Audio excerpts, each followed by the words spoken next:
Merci de venir nous rejoindre ici pour votre magazine féminin. Vous le savez, votre magazine féminin, la vitrine de l'énergie féminine, avec comme invité aujourd'hui une ONG. On va parler de l'alcoolisme au féminin, je vous l'avais dit depuis hier. Et nous aurons avec nous pas une, pas deux, mais 3 invités pour parler de ce fléau qui gagne du terrain, on doit le préciser, à Maurice comme ailleurs. Alors nous aurons avec nous tout d'abord la directrice thérapeutique d'Étoile d'Espérance, Priscilla Martial. Bonjour. Bonjour Nathalie, bonjour les auditeurs. Et merci d'être venue chez nous aujourd'hui encore. Merci de cette invitation qui nous rappelle pour faire maintenant tous les mois. Exactement. Et ça touche nous parce qu'il nous bien rappelle qu'à chaque fois qu'il y a une émission à la radio, surtout à ces heures-ci, nous avons beaucoup d'appels, pas seulement des femmes mais des hommes qui paieront de renseignements et vraiment nous réaliser que l'émission fait un impact.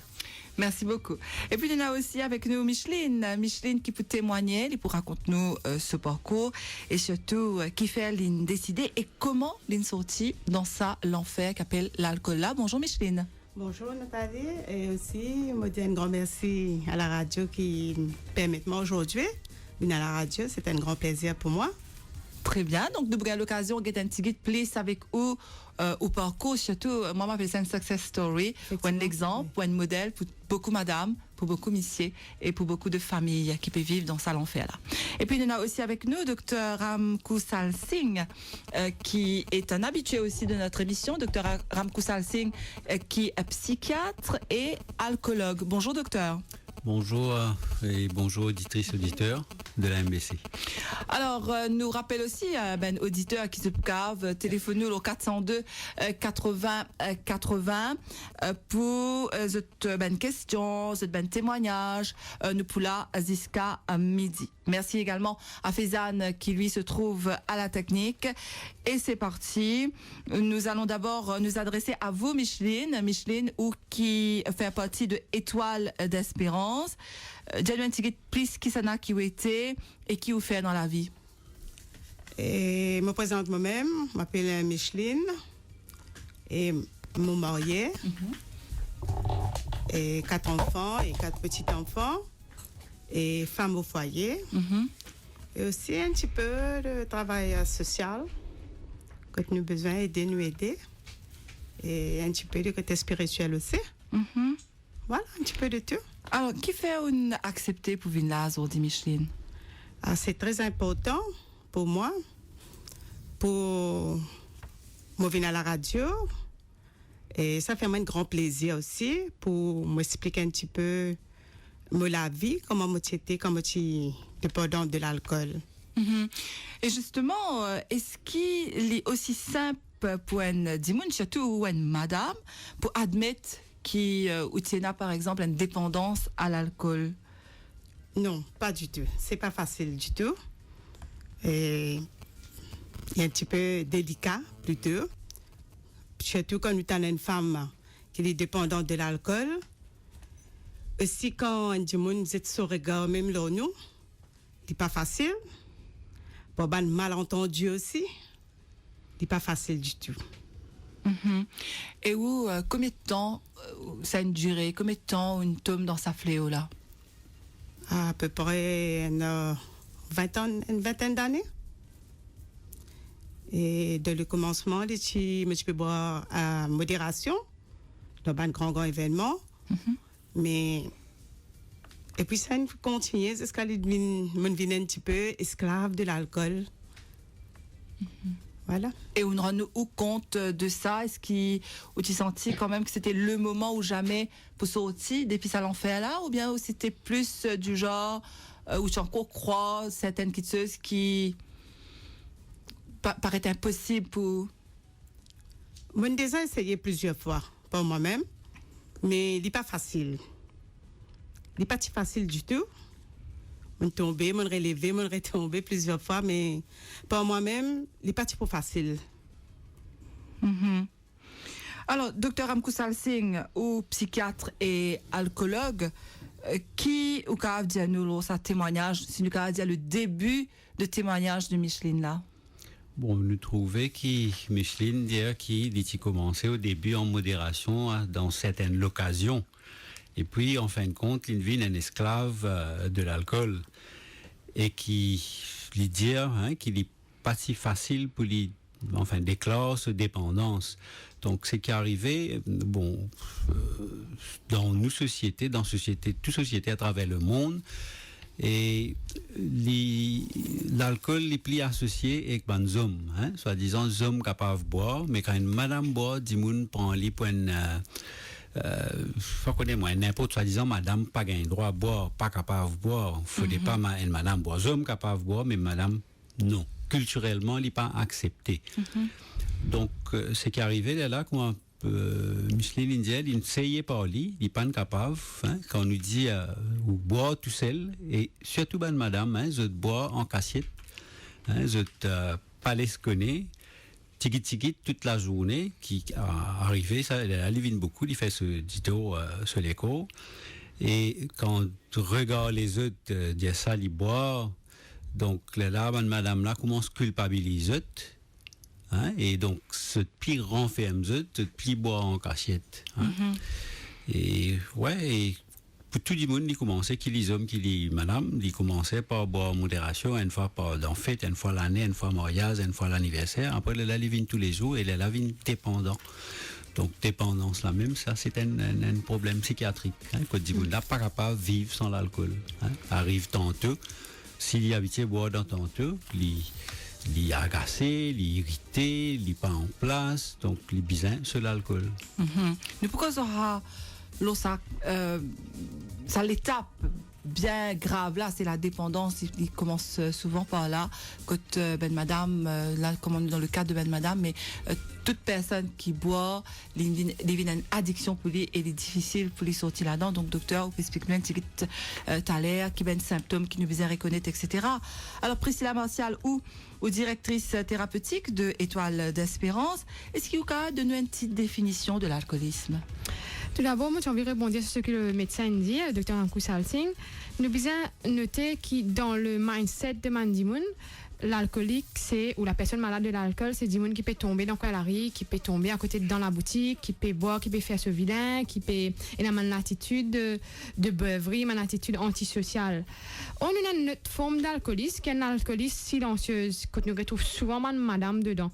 Un alcoolique silencieux, ça veut dire qu'il a une malhabitude quotidienne, tranquille, à la maison, souvent en l'absence des enfants et du mari, qu'il est pour boire, soit quand il finit de faire l'ouvrage, soit juste avant de dormir, ou bien dans la journée.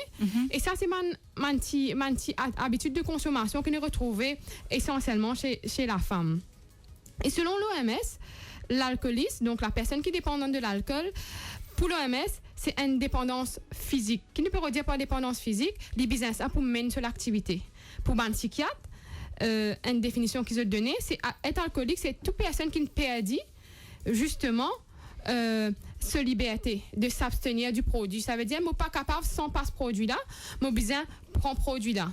Et pour des gens qui travaillent dans un centre comme nous, un psychologue, pour nous dire que l'alcoolisme, c'est à la fois une dépendance physique, mais il y a aussi une dépendance psychologique. C'est-à-dire que dit là, il prend l'alcool qui est un psychotrope, un grand mot qui veut tout simplement dire que ça produit-là, il y a pour certaines vertus. Qui m'a une vertu que l'alcool apporte, c'est comme un somnifère, un antidépresseur, un stimulant. Des fois, quand on boit, on a un sentiment, un comportement qui est pas tu peux si on pas boire, une certaine euphorie, ou des fois, il y a aussi pour une certaine tristesse.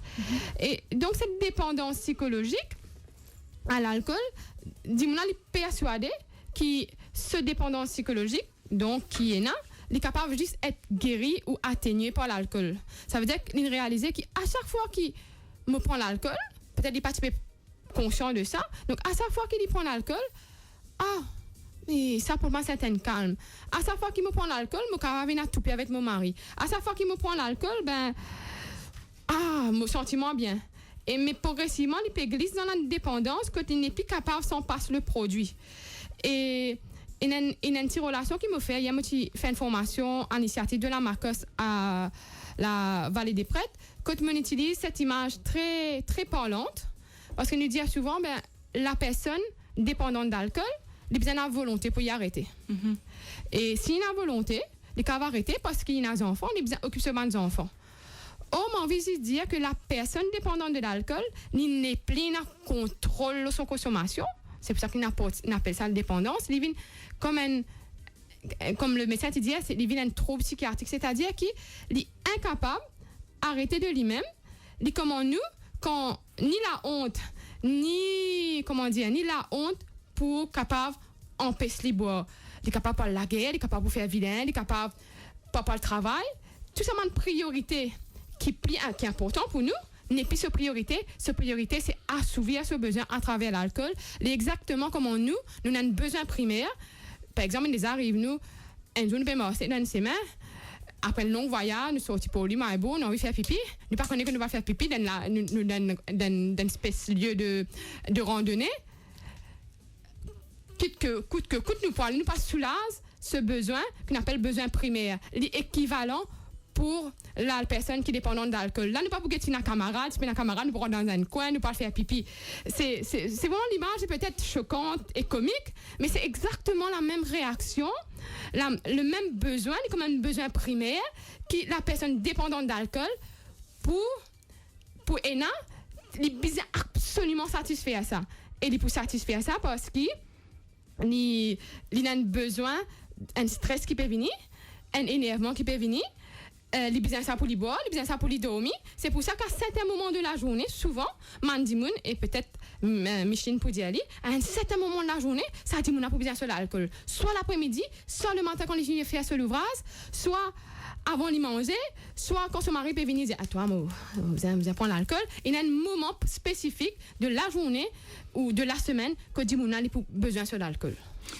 Justement, ce qui Priscilla Mossal peut dire nous là, docteur Amkusal Singh, c'est qu'il y a une certaine dépendance. Est-ce que ben madame vous êtes beaucoup plus vulnérable que ben monsieur? Est-ce que par exemple sa dépendance là touche ben madame beaucoup plus rapidement que ben monsieur? Bon, moi peut dire ben madame vous êtes plus vulnérable et ben madame ça. Bon, il y a qui pas travaillent, qui la case, ça va qui à boire pendant toute la journée. Mais il y a qui travaillent, donc il est là, ils viennent de faire dans l'après-midi. Mais et dit bon qui veut souligner qu'il y a une différence entre hommes et femmes. Donc, les hommes, la plupart, 70-75%, c'est un alcooliste d'entraînement, qui veut dire je ne bois tous les jours, je ne bois dans samedi, après ils viennent tous les jours, après un alcooliste d'entraînement. Tandis que côté madame, c'est dans 70-75%, et il y a un problème psychiatrique sous-jacent. C'est pas une dépression, une anxiété, personnalité anxieuse. Donc, quand je bois l'alcool, là, je dis comme un tranquillisant, comme un nouvel médicament qui nous servent, comme un Valium, lié pour dormir, il calme les stress. Donc, elle est là, je trouvais, même. Tout le monde a l'intelligence, il trouvait quand il boit alors il sentit plus relax, plus cool. Mais ce qui est arrivé avec les temps, il développe tolérance. Et qui veut dire tolérance, c'est qu'ici, aujourd'hui, pendant 6 mois, 1 an, il peut boire il peut sentir soulagé, il tout relax, il tout à l'aise. Après 6 mois, 1 an, il a besoin 4 pour lui gagner ça même l'effet là. Et ça vient 6, ça vient 8, il augmente comme ça. Donc, à mesure tolérance augmentée, dépendance installée. Et madame plus vulnérable, qui fait parce que madame, il y en a 4 litres et demi de sang sur les corps. Ça, c'est une différence physiologique. Il y en a 4 litres et demi de sang, tandis qu'ils emmènent à 5 litres et demi. Donc, quand je bois même quantité d'alcool, l'alcool est plus concentré chez la femme dans sa circulation, quand il y a allé partout. Deuxième, l'alcool pas pénétrer la graisse, fat, qui nous a dans les corps. Elle est connue qui, madame, elle a plus la graisse dans les corps. Donc, ça laisse moins tissu, comme un muscle, pour l'alcool pénétrer et les organes. Donc, c'est pour ça, complication vient avant. Pour une madame qui boit tous les jours excessivement, ces complications viennent après 5 ans. Mais tandis que pour un homme, ils viennent après 7 ans, 10 ans. Maintenant, excessivement, qui veut dire? Nous prenons une ligne de démarcation exacte. Il dépend de l'individu, il dépend de gender, soit monsieur et madame. Donc, pour un adimoun, un quart bouteille rhum ou whisky, il est capable excessif. Mais pour un autre, la moitié, il est capable pas excessif. Il prend plus les temps. Voilà un petit peu. Donc, oui, belle madame beaucoup plus vulnérable, il y a une vulnérabilité psychiatrique, psychique derrière l'alcoolisme. Oui. Alors, Micheline, ou quand est-ce qu'il y a une senti qui peut être dépendante, parce qu'il y a une cause de la dépendance, quand on sentit qui peut être dépendante de l'alcool? Et moi, je ressenti ça quand je commence malade, je commence à avoir une crise, un tremblement. Aussi, souvent, des fois, je peux trouver quelqu'un dans la maison aussi. Et ça lui vient parfois, je peux crier moi que tu n'as personne. Mais ça commence par ça. Là, on sentit qu'il vraiment l'alcool peut contrôler la vie, là. Bien sûr. Alors, 11h23, me rappelle qu'il y a aujourd'hui, nous avons 3 invités pour cause l'alcoolisme au féminin. Nous avons Priscilla Martial, directrice thérapeutique d'Étoile d'Espérance, une ONG qui aide madame, qui a une thérapie pour madame qui sombrait dans l'alcool. Nous avons aussi avec nous Micheline, qui vient témoigner. Et le docteur Ramkusal Singh, psychiatre et alcoologue. Donc, si jamais vous avez une question, téléphone-nous au 402 80 80. Merci encore à Faizan, qui se trouve à la technique.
avec nos invités ici sur votre radio. Nous parlons aujourd'hui de l'alcoolisme au féminin avec nos 3 invités.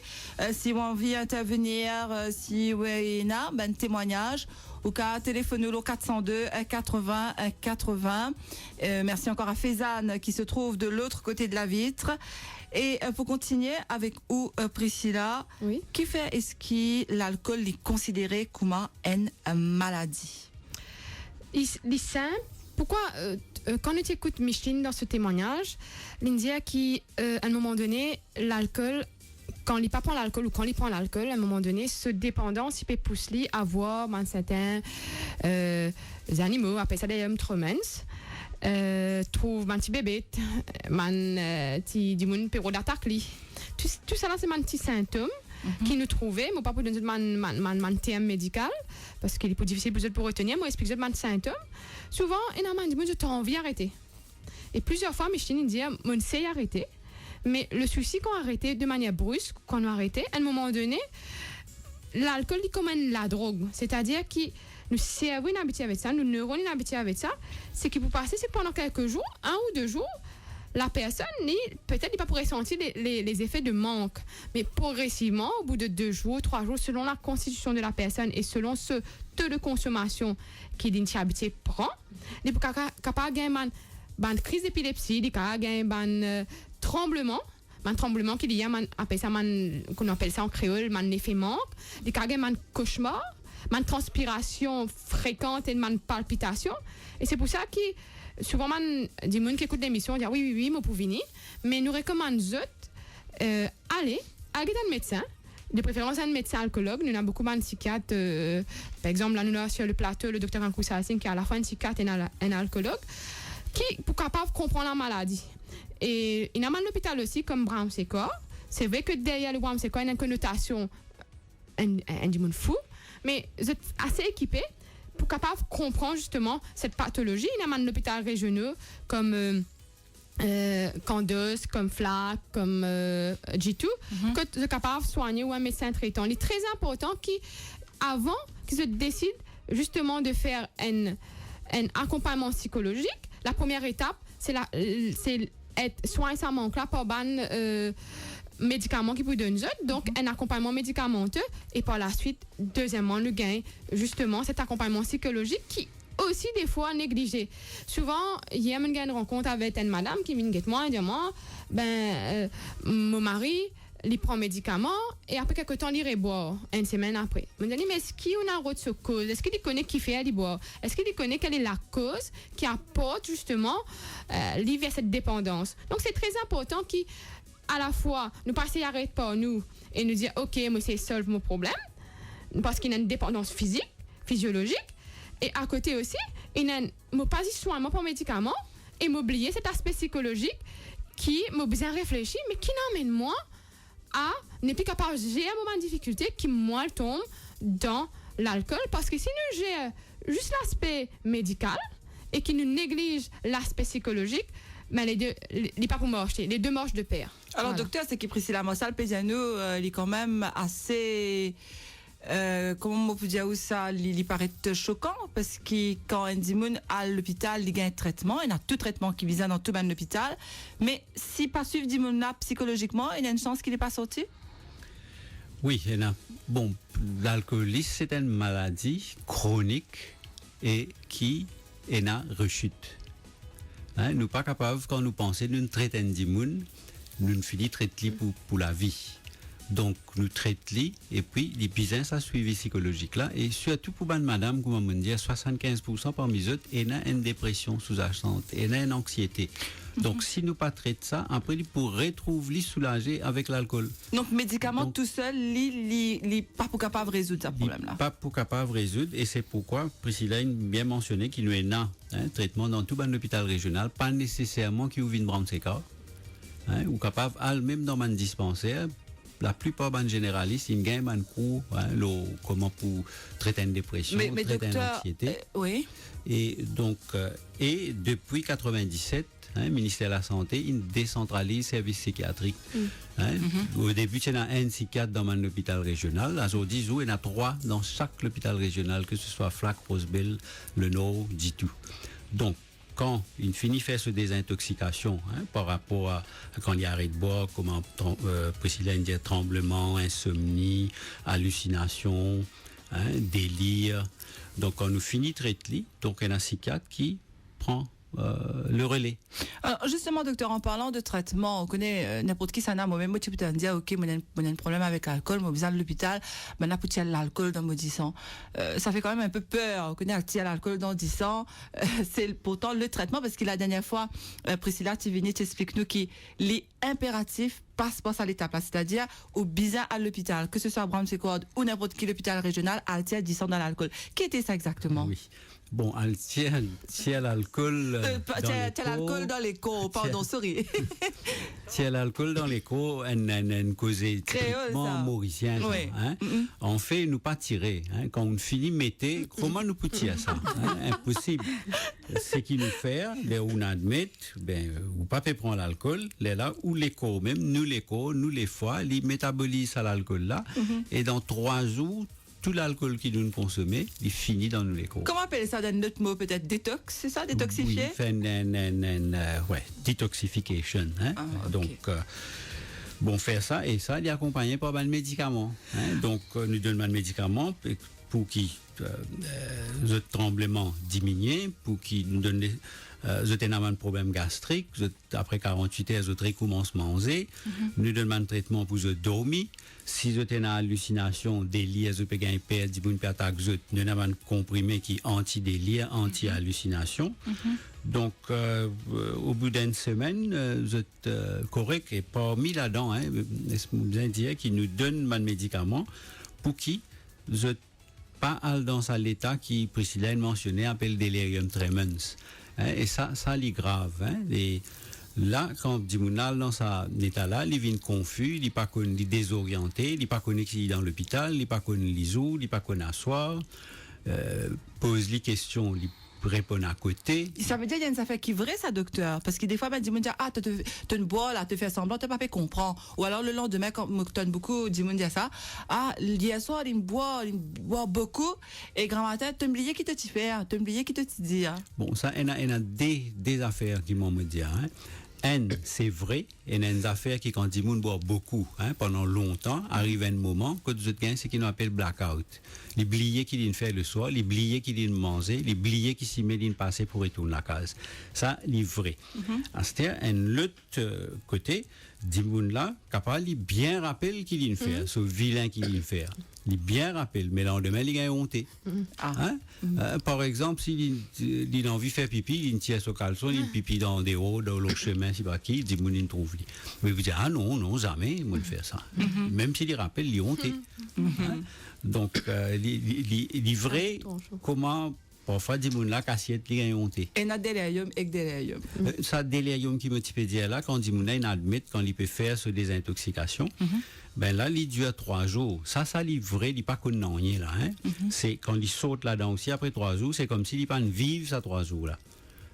Et nous donnons un médicament pour ce parent dans ce état là. Mais dépend de la quantité qu'il dit pour boire, pendant combien de temps il finit boire, qui il finit boire, et là qui, malgré traitement, je tale dans cet état là. Et il est là, ça même dit là quand il vient pour rentrer à l'hôpital, il peut causer avec le docteur, il vient avec sa famille bien tout conscient. Et nous comme médecins, nous prévenir la famille qui est capable de rentrer dans cet état là. Sinon, nous finissons avant de parents quand pas fini des autres, nous finissons avec le docteur, nous peut tout il dans l'hôpital. Il rentre bien carré, peut marcher, causer tout, mais là dans quel état il était. Donc, et médicaments aussi. Tranquillisant, il y a un maximum qui nous capable de servir. Et ça, juste un docteur qui connaît ça. Nous capables jusqu'à 80 mg Valium par jour. Et il y a des gens qui boivent 5 mg Valium, ils ont dormi pour des jours. Mais dans ce cas-là, nous avons jusqu'à 80. Et plus que ça, ces patients-là, encore agités, nous ne sommes pas capables de plus. Donc, c'est là qui, parfois, quand nous sommes à l'hôpital, nous n'attaquons pas patient, là, nous ne servons pas de moyen de contention. Nous ne sommes pas capables de plus. Alors, justement, docteur, peut-être l'important que vous rappelez-nous qu'il y a une maladie, qu'il y a un trouble mental qui est associé avec l'alcoolisme. Bon, comme on nous dit, ça a un problème de sevrage quand on fait des intoxications là, que le patient là, il peut gagner agitation, insomnie, délire, hallucination, tout ça. Ça haine.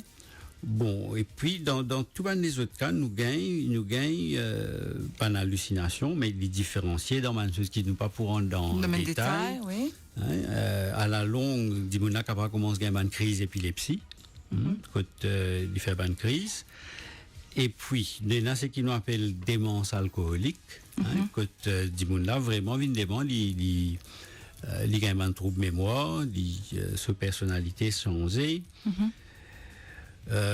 Gagne un trouble nerf, nerf dans les pieds, enflammé, côté là, gagne une difficulté pour marcher. Et un autre côté affecté notre petit cerveau, qui est à l'arrière nous cerveau, nous appelle ça nous cérébellum, côté gagne un ataxie, c'est-à-dire difficulté à la marche.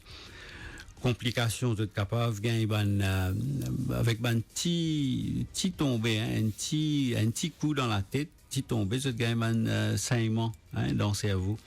Quand si les tigit y aller, éventuellement, ça a aussi capable de cause démence et dépression et anxiété. Si l'alcool au début, il y a un soulagement pour anxiété, stress du monde, à la longue, l'alcool là même est une source d'anxiété. Et un dimoun qui déprimé, ok, il boit, il sentit, il soulagé, il dormit, mais le lendemain, il levé, il relève avec ça. Dépression. Alors, je me rappelle qu'aujourd'hui, nous trois invités, Priscilla Martial, directrice thérapeutique d'Étoile d'Espérance, l'ONG, qui suivent madame qui sombrait dans l'alcool pour donner une meilleure qualité de vie. Micheline Lynn vient témoigner et docteur Ram Koussal Singh, psychiatre et alcoologue. Zubkav, téléphone-nous le 402 80 80. Si, par exemple, vous avez une question, vous avez un témoignage ou envie d'intervenir, donc vous avez téléphone-nous le numéro de téléphone là. Maintenant, pour revenir peut-être à vous, Micheline, nous connaissons qui est souvent nous dit que l'alcool n'est pas une maladie solitaire. Souvent, la famille aussi souffert en même temps qu'eux. Alors, comment est-ce que la famille réagit à côté quand vous trouvez qu'il s'attipie mal? Et la famille, c'est toujours une crainte, la frayeur dans eux. Surtout quand nous dans un grand événement. Et donc, je commence par venir. Moi, fait le maillot pas bon, fait le maillot pas faire de figuière pas bon, mais tous les temps, comme si je tenais la frayeur dans eux.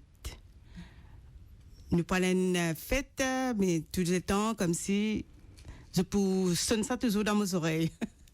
Il ne fallait pas te boire avant de aller. Là, comment dire, je peux une surveillance plutôt. Mais ce n'est pas si facile pour eux aussi. J'ai tous mes enfants, pour mon mari. Et quand nous parlons une fête, quand nous avons besoin bien tranquille, dans la tranquillisation. Mais nous, je besoin d'un regard. Au moins, tant chose, pas mon peut boire quartier. Si pas mon fini boire même avant qu'il me rentre dans la fête. Mais il n'est pas facile, vraiment. Il n'est pas facile du tout. Mais quand même, mon cas dire, personne ne pas une recette, moi, quand même. Même ni mon mari, même ni mes enfants. Je suis toujours là, soutenir moi quand même. Même si je tiens la peur dans eux, quand je trouve moi comme ça, mais je pas néglige moi plutôt. Oui. Et là, on décide pour où soigner où. Donc, qui on fait exactement, qui mène l'étape, qui on fait, comment est-ce qu'on connaît Étoile d'Espérance, on a là-bas directement. Et pour d'abord, ça commence par un malade. Comme un malade, quand on a un bête de l'hôpital du tout. Et là, le médecin qui me conseille moi, elle fait un traitement, elle fait elle vers centre, peut-être là-bas, on est capable d'un changement. Mais comme on retourne à la maison, on réfléchit. On prend le temps, on réfléchit beaucoup. On réfléchit surtout le mot la vie moi-même. Combien de temps il prend où à peu près? 2 semaines, on prend le temps, on réfléchit beaucoup, qui m'a bien fait. Et donc, un après-midi, comme on précise, on a pris un journal. Quand on peut lire un journal là, on a trouvé l'article chez l'Étoile d'Espérance. Mais là, ça nous touche un petit peu. Et donc, là, on prend une décision. Mais quand mon mari est rentré, comme on dit, qui te connaît mon poil étoile, il n'est pas tellement croire dans moi. Comme je dis, oh, Nathalie, souvent de fois, on dit qu'il faut arrêter, on poser, on reprend, mais ça ne servi à rien. Mais comme on décidé pour l'étoile, vraiment, mon mari accompagne moi avec ce soutien. Il accompagne moi à l'étoile. Et donc là, je viens prendre un renseignement quand je viens la directrice. Il donne moi toute bonne formation. Mais ça m'intéresse moi. Voilà, je commence à rentrer dansante, je pas fait résidence, je fais ça des cœurs, je fais ça 5 mois, 2 semaines. Pour la thérapie, pour la causerie, pour la cheminée qui m'a gagné. Mais ça aide moi beaucoup, beaucoup, beaucoup pour changer la vie. Alors, docteur Amko Salsing. Oui, quand nous écoutons l'historique de Micheline, là, hein, on dit commencer par le mot, ce famille pas fin resetli. Donc ça, c'est très important. Ce mari fin accompagne l'étoile. Hein, donc, bizarre et là soutient la famille. Hein, tout le temps, bizarre et trouve l'isou. Hein, tout le temps pas capable dans le noir. Et là, on peut dire, et comme on dit avant, il y a une maladie chronique, pour Ena rechute. C'est dit, il a arrêté pendant 6 mois. Après, pas une raison ou autre, il ne recommence pas. Donc, puis tout de suite, l'espace d'une semaine, des semaines, reprend-les, réamène l'hôpital, reprend contact avec l'étoile. Et qui est là, peut-être, si 6 mois, il a arrêté la première fois, ça coule là pour 1 an, après, il pour 2 ans, après, il pour tout le temps. Hein, donc, il ne faudrait pas un rejet. Hein, bizarre tout le temps. Recommencer, pareil pour recommencer. Et que ce soit dans le cas d'un monsieur ou d'une madame, des fois on connaît, madame aussi, de dire, nous-mêmes nous avons l'appel ici, que madame dit nous, je suis fatiguée, je n'ai plus capable, parce que tous les autres causes que monsieur, tous les autres expliqués, pas boire, mais malheureusement, je n'ai plus connu qui pour faire. Donc peut-être c'est aussi le pas à faire, c'est ça, du monde qui pas boire là. Oui. C'est le conjoint, les enfants. Hein? Bien souvent, nous avons une madame qui est assez âgée, hein, qui 60 ans ou plus, qui boit. Donc, elle est là, elle est plus difficile pour eux. Hein? Tout le système est affaibli. Le système de défense il a diminué. Je gagne toute qualité d'infection. Je tombe, je me rappelle une madame qui tombait, une casse les bras. Donc, non, bizarre tout le temps. Hein, essayer, bon, ça va une madame qui téléphonait, qui dit à votre mari, bon, 1000 fois dire. Bon, nous, il y a des gens qui rentrent dans ces cas 5 fois, 10 fois. Mais Bien pas désespéré. Bien pas désespéré, bien continuer. Effectivement. Alors Priscilla, justement, où on a l'expérience sur le terrain, donc est-ce qu'il y a ou capable de dire nous peut-être qui fait certaines madames alcooliques? Moi, j'ai envie juste rebondir sur ce que le médecin dit juste avant, quand il cause l'alcoolisme secondaire, l'alcoolisme primaire. Une définition qui m'a gagné dans un de moments de lecture qui m'a fait concernant l'alcoolisme au féminin, de Fatma Beauvais. Il prend une citation d'un professeur qui s'appelle Olive Weinstein qui dit « L'addiction résulte d'une rencontre, d'un produit, d'une personnalité et d'un moment socioculturel. » Ça veut dire le produit ici, c'est l'alcool. Une personnalité, c'est la personne. Donc, par exemple, Monsieur X. Et d'un moment socioculturel, ça veut dire un moment que je peux boire l'alcool soit avant qu'il m'allait moya, soit quand m'allait moya, soit dans la boutique avec mon camarade.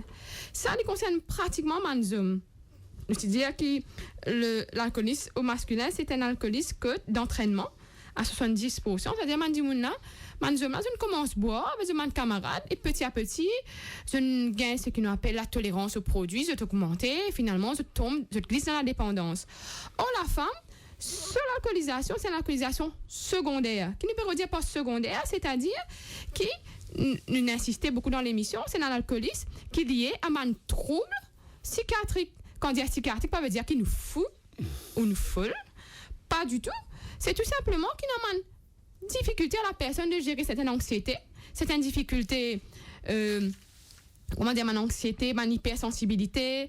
Il est souvent lié à des affaires qui antécédent à la vie d'adulte. C'est souvent une faible estime de soi, un abandon dans l'enfance, une dépendance affective à un dimoun. Et malheureusement, il me faut répéter, il me faut archi répéter. Souvent, c'est madame qui se trouve dans une situation de couple difficile, que tu as malheureusement dans le couple de viol conjugal. Et heureusement que le Parlement vote la loi contre ça. Il y a madame qui subit un inceste. Il y a madame aussi qui a un traumatisme précoce. Qui me redit pas un traumatisme précoce, mais un traumatisme qui est survenu pendant l'enfance. Soit un inceste, nous retrouvons ça beaucoup chez nous, patientes. Beaucoup de patientes, il y a un épisode d'inceste, un viol d'un papa, d'un tonton, d'un membre de la famille. Et une recherche a montré que si ce traumatisme-là est arrivé avant l'âge de 13 ans, si un abus est arrivé avant l'âge de 13 ans, le fait que la personne tombe dans une dépendance est 3 fois supérieur à la norme normale. Et moi, pour répéter, si un inceste, si un viol, si un abus sexuel est passé avant l'âge de 13 ans, il y a 3 fois plus de risques que la personne tombe dans une addiction à l'alcool. Et une autre affaire qui me tient envie aussi de dire que 12 à 67% de femmes qui tombent dans l'alcool, c'est une femme qui a un abus sexuel à l'âge adulte aussi. Et nous avons beaucoup de madame, malheureusement, qui vivent une trouble physique, une violence conjugale, et surtout qui dans une situation d'infidélité quand le mari est infidèle et il tombe dedans. Après, il y a l'autre phase, une madame qui a autour de 53, 55 ans, donc qui peut faire ménopause ou qui finit faire ménopause. Je suis très susceptible, très sensible à tomber dans l'alcool, on va dire tout le monde qui a une ménopause, mais il y a une catégorie de madame qui ont enfants à l'étudier, les enfants viennent grands, ils ont 17, 18 ans, puis mariés, Marie n'est plus là, Marie il y a l'autre femme, et je trouve dans ce qu'on appelle le syndrome du nid vide.